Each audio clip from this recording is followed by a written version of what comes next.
Hay recuerdos que se graban a fuego en el alma. ¿No le parece a usted? Uno puede olvidar que cenó anoche, pero jamás olvida el día en que el mundo se le viene encima por culpa de una sola pregunta. Mi nombre es Julián. Tengo 78 años, y el mío llegó en mi propio salón, de boca de mi único nieto, Mateo. Me miró con esos ojos que yo le había enseñado a leer el mundo y me preguntó: «Abuelo, ¿estás disfrutando de los 500 euros que te envío cada mes?» Me quedé sin aire. ¿500 euros? Hijo, le respondí con un hilo de voz. La parroquia del Buen Pastor es la que me ayuda a seguir adelante. Justo en ese momento, su ambiciosa esposa, Valeria, abrió la puerta. Me alegra que esté aquí. Acompáñeme hasta el final de esta historia y dígame desde qué ciudad me escucha, para saber hasta dónde viaja la voz de un viejo que se negó a ser invisible. El timbre sonó a las 3 en punto, con esa puntualidad casi militar de mi nieto. Me apresuré a abrir, secándome las manos en el delantal. Había pasado la mañana entera preparando un estofado de ternera, su plato favorito desde que era un niño. El aroma llenaba la casita, mezclándose con el de los jazmines que cuidaba con el mismo esmero con que cuidé de él. «Abuelo», Mateo me abrazó. Vestía un traje que seguramente costaba más que mi pensión de 6 meses, y sus zapatos brillaban tanto que casi podía peinarme en ellos. Detrás de él, como una sombra elegante, entró Valeria, su esposa. «Feliz domingo, Julián», dijo entregándome unas flores exóticas con un gesto que se sintió tan frío como mecánico. Había algo en su mirada, una calculadora silenciosa que nunca me dio buena espina. Nos sentamos en el salón, entre los muebles que habían sido testigos de toda una vida junto a mi Elena. Mateo se acomodó en el sillón de su abuela, como si reclamara un trono, y su tono cambió. «Abuelo, necesito preguntarte algo importante». Valeria se quedó muy quieta, casi conteniendo la respiración. Asentí. «¿Estás contento con los 500 euros que te mando cada mes, abuelo?» El mundo se detuvo. Las palabras rebotaron en mi cabeza. Si yo hubiera recibido ese dinero, mi vida sería otra. No tendría que acudir a la parroquia cada martes a por la caja de alimentos, ni pedirle a mi vecino, don Elías, que me adelantara dinero para pagar la factura de la luz. «Mateo», dije despacio, sintiendo el corazón galopar. «Hijo, yo no he recibido ni un solo céntimo tuyo». Su sonrisa se borró. «¿Cómo que no? Te los envío puntualmente cada mes. Valeria se encarga de traértelos en mano». Mis ojos volaron hacia ella. Su rostro, normalmente sereno y calculador, ahora era una máscara de pánico. «Valeria viene cada mes», continuó Mateo mirándola fijamente. «Me dice que charláis, que te entrega el sobre y que siempre estás muy agradecido». Sentí un vacío helado en el estómago. Valeria me visitaba, sí, pero una vez cada 3 o 4 meses, visitas fugaces y superficiales. Jamás me había dado un sobre. «Hijo», mi voz temblaba, «tu esposa no me ha dado nada. Yo vivo de la caridad del padre Miguel y de la parroquia». El silencio fue atronador. Mateo miró a Valeria con una dureza que no le había visto nunca. «Valeria», dijo con una voz que sonaba peligrosa, «¿qué está pasando aquí?» Ella se levantó de un salto. «Ay, Julián, creo que estás un poco confundido, ¿no te acuerdas? Siempre te dejo el sobre en la mesita de la cocina». Sabía que mentía. Mi memoria estaba intacta. En ese momento tocaron a la puerta. Valeria corrió a abrir como si su vida dependiera de ello. Era el padre Miguel, el párroco. «Julián, buenas tardes. Perdona la interrupción, pero te traigo la compra de esta semana». Entró con 2 bolsas llenas de arroz, legumbres, aceite y latas de conserva. La ayuda exacta que necesita alguien que sobrevive, no que vive. Mateo miró las bolsas, luego al sacerdote y después a mí. Su rostro era un poema de furia y revelación. El padre Miguel, ajeno al drama, añadió: «Julián es un ejemplo, siempre tan agradecido con la ayuda de la comunidad. Es una bendición apoyar a nuestros mayores». Valeria se había quedado petrificada junto a la puerta. Mateo cerró los ojos un instante y cuando los abrió, la furia había dado paso a una decepción tan profunda que supe que algo se había roto para siempre. El padre Miguel se fue, dejándonos en un silencio tan denso que se podía cortar. «Valeria», dijo mi nieto con una voz que no reconocí, «explícame ahora mismo qué está pasando». Ella intentó una última defensa. «Mateo, cariño, tu abuelo se confunde. Ya sabes cómo es la gente mayor, a veces olvidan las cosas. Esas palabras me hirieron más que el propio robo. Yo no estoy confundido, Valeria. Interrumpí con una fuerza que me sorprendió a mí mismo. No he recibido un solo euro en 8 meses. Si así fuera, no estaría viviendo de la caridad. Mateo sacó su móvil. Vamos a zanjar esto ahora mismo, murmuró. Me enseñó la pantalla. Allí estaban, una tras otra, 8 transferencias de 500 euros a una cuenta bancaria. Hijo, yo no tengo esa cuenta, le dije. La mirada que le lanzó a su esposa fue terrible. ¿De quién es esta cuenta, Valeria? Ella retrocedió acorralada. No lo sé, debe de ser un error. Pero Mateo ya estaba llamando al banco. Durante la llamada vi en los ojos de Valeria un destello de odio hacia mí, como si yo fuera el culpable de su engaño. Mi nieto colgó el teléfono y supe que había cambiado para siempre. La cuenta está a tu nombre, Valeria, dijo con una voz gélida. El dinero que yo creía estar enviando a mi abuelo, lo has estado recibiendo tú. Valeria, al verse descubierta, cambió de táctica. Está bien, sí, admitió. Pero lo estaba guardando para él. Quería darle una sorpresa.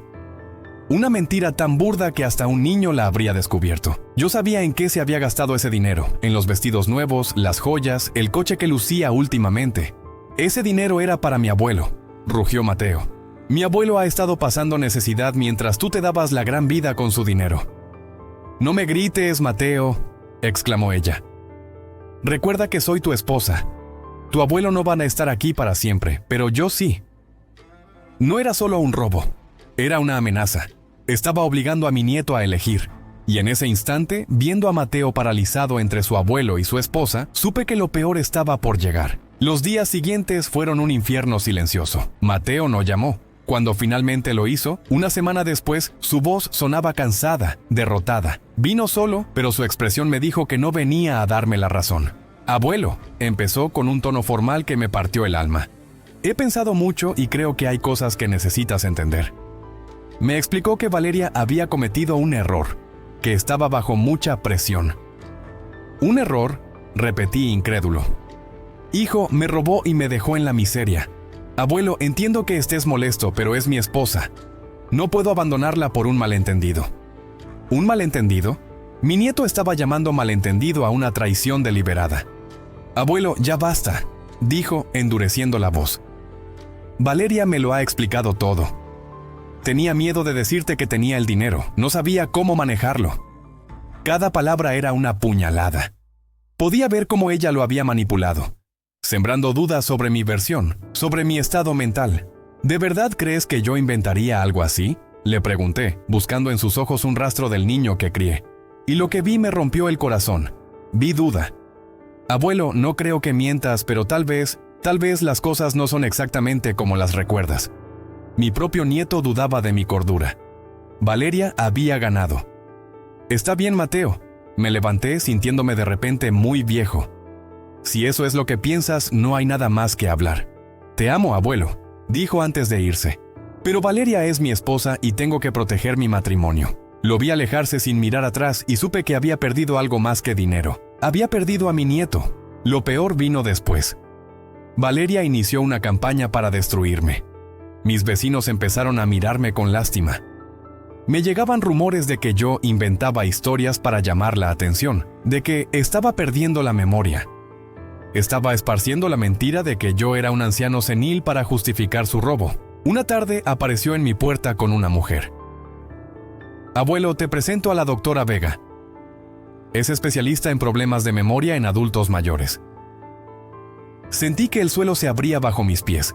La doctora, con aire condescendiente, empezó a hablar de confusión, pérdida de memoria y acusaciones infundadas. Querían declararme legalmente incapaz.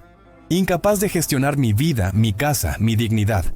¡Salgan de mi casa!, grité, con una mezcla de rabia y lágrimas. Antes de irse, oí a la doctora decirle a Valeria: definitivamente hay signos de deterioro. Redactaré un informe para que puedan iniciar el proceso legal de tutela. Tutela. Querían quitármelo todo. Querían quitármelo. Esa noche, en la oscuridad de mi salón, la tristeza dio paso a una rabia fría. No iba a permitirlo. La guerra apenas estaba comenzando. La ayuda llegó de donde menos lo esperaba. Una llamada de un tal señor Ferrer, el contable de la empresa de Mateo. Señor Julián, me dijo, necesito verle, he encontrado irregularidades graves. Esa tarde, el señor Ferrer desplegó en mi mesa una carpeta que contenía la crónica de la traición de Valeria. No solo había desviado mi dinero a una cuenta secreta, había estado desangrando la empresa de Mateo durante 2 años, compras de lujo, viajes, incluso el alquiler de un apartamento secreto. Señor Julián, dijo el contable con seriedad, creo que su nuera planeaba divorciarse de su nieto y dejarlo en la ruina. Hay pruebas de que tiene una relación con otro hombre. Al día siguiente, Mateo irrumpió en mi casa, con el rostro descompuesto y la misma carpeta en las manos. Abuelo, sollozó, cayendo en mis brazos como un niño. Perdóname, tenías razón en todo. Lloró largo rato, un llanto de dolor y de vergüenza. Valeria lo había abandonado. Al descubrir que su estafa había sido expuesta, vació la caja fuerte, dejó una nota cruel y desapareció con su amante. Fui un idiota, abuelo, decía entre lágrimas. Dudé de ti por una mujer que me estaba traicionando a mí también. Lo abracé. Por primera vez en meses sentí que recuperaba a mi nieto. Pero el perdón, aunque real, no borraba las cicatrices. Mateo, le dije cuando se calmó. Hay algo más que debemos hablar. La doctora, el informe de tutela, permitiste que se llegara a eso. Bajó la cabeza. Tienes razón. No tengo derecho a pedirte que confíes en mí. No, no lo tienes, le confirmé. Pero tienes la oportunidad de ganarte esa confianza de nuevo, con hechos, no con palabras. Y así lo hizo. En los meses siguientes, Mateo se dedicó a enmendar su error.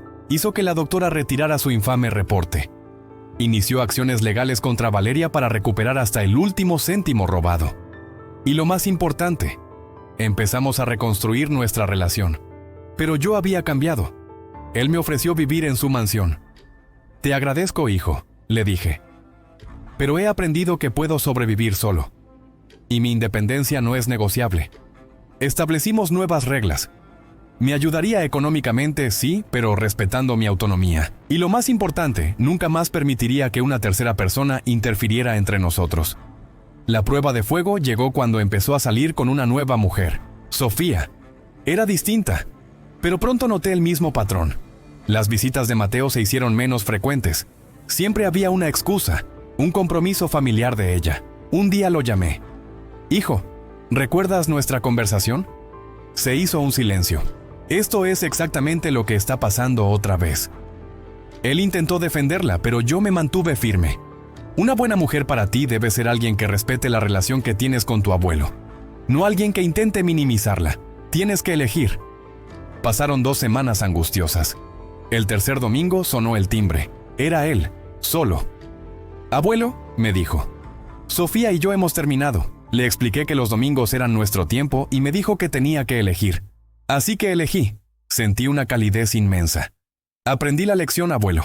No volveré a permitir que nadie me haga dudar de quién es mi familia. Nos quedamos en silencio, disfrutando de la paz recuperada. Había perdido dinero y tiempo, pero había ganado algo más valioso: mi dignidad, mis límites y una relación con mi nieto basada en el respeto mutuo. La traición de Valeria, al final, había forjado entre nosotros un vínculo más fuerte. Y esa, pensé mientras apagaba las luces, era la mejor victoria de todas: vivir bien, con la cabeza alta y con el amor de mi nieto restaurado en mis propios términos. La guerra había terminado y yo había ganado.